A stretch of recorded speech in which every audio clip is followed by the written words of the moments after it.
மலரே ஒரு வார்த்தை பேசு இப்படிக்கு பூங்காற்று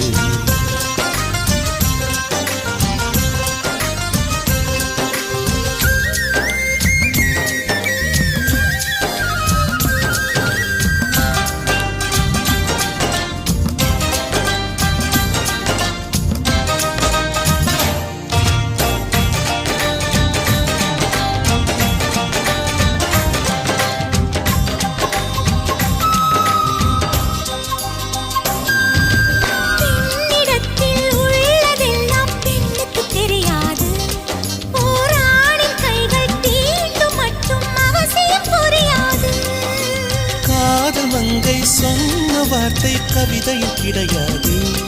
அட காதலிக்கும் ஆட்கள் போல கவிஞர்கள் கிடையாது